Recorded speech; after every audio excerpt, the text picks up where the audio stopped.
what Laurie was raising about the labor movement, I think I have to catch a train, actually. Nice try. So I want to thank everybody. No, I'm serious. So let me just say this. I saved this for last because in some ways, this is the most difficult question for me emotionally.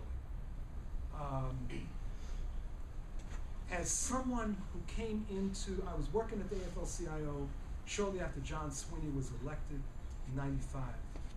And I came in some months later.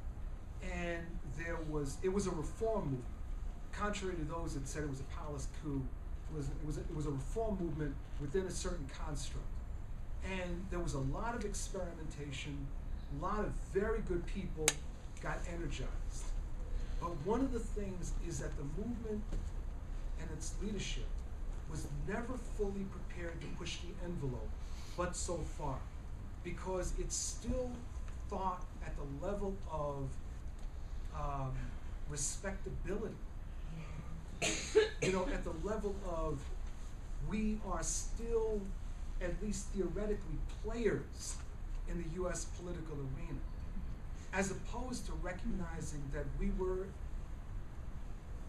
not only weak, but being driven out and destroyed. And the leaders came up with and focused on organizing. And in my book I say, I use the metaphor of refilling a tire that has a slow leak. The leadership focused on continuing to refill the tire every day rather than changing the tire.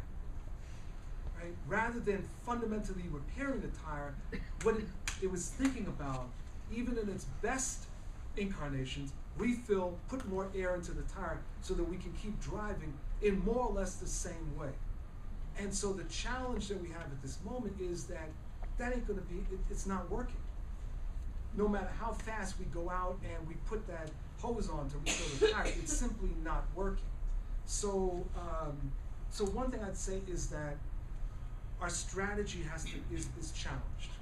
Second thing is that what's exciting and dangerous about this moment is that it necessitates political insurgencies. That there's certain times when you have to bring forward a new crop of leaders for a new war, right? And you know, it's like, it was interesting in the beginning of the Civil War, the Union forces, they had these like old generals, people like McClellan, and they didn't know how to fight a war, and they're just like, they were stuck in old thinking. And one of the things that Lincoln had to do was to bring forward a new set of generals in order to fight a very different kind of war. That's a situation that we've got to be thinking about. That we need a new set of leaders, that even some, and I'm not going to mention names in part because I'm being taped, right? But that we need that some leaders that I really like and respect, they're not prepared to push the envelope because they continue to hope that they will be invited back to the White House. Right? They do not want to push the envelope because they think that there just may be that chance of cutting the deal with Albany or Tallahassee, you know, or Springfield. They're just not ready to do that. And that means we've got to move them on. We've got to encourage them to retirement. And I think that is part of the challenge. Now, I see some wonderful leaders. I mentioned one earlier about this guy, Tom Lewandowski. There are other people around. There's the South Carolina AFL-CIO has this incredible president named Donna DeWitt. You know, who, I mean, you know, it's like the least unionized state in the country, and she is just, I mean, truly represents that slogan, audacity, audacity, always audacity, right? Yet understands tactics, incredible in terms of building coalitions. There are people out there, we've got to figure out ways of supporting them. Someone that I just think the world of is a guy named Ken Riley. He's the leader of the Charleston Dock Workers of the ILA, International Longshoremen's Association, Local 1422. You know, Ken Riley is one of these people. There's only a few people like this on the planet that if they opened the window and told me to jump out, I would jump out, knowing full well that he knew what he was doing. There are people like that that are out there that are waiting in the wings. They need our support. Some of them are on the left, very openly. Some of them are on the left, less openly. And some of them are progressive. But they need our help. We do not need Lone Rangers. And we also don't need the Magnificent Seven, right? We don't need a small set of people that are going to fight on behalf of the masses. We need to engage people themselves. This is one of the things that is very exciting in looking at reform movements like in the IRA and other places, and some of these leaders, the Tom Lewandowskis, the Donna DeWitts, the Ken Rileys. We on the left need to identify these folks and help them succeed and build the left in the process of those struggles. That means we've got to throw the net out very, very broadly. So that's why, Laurie, I have hope. I see these folks out there, but it's going to be difficult.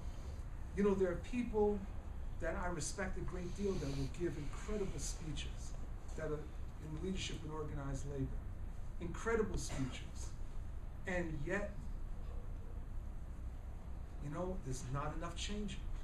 There's people that will talk about organizing, but in talking about organizing, they're not talking about building organizations that are really run by workers. They're talking about increasing workers into organizations that they run. They're talking about building trade federations as opposed to trade unions.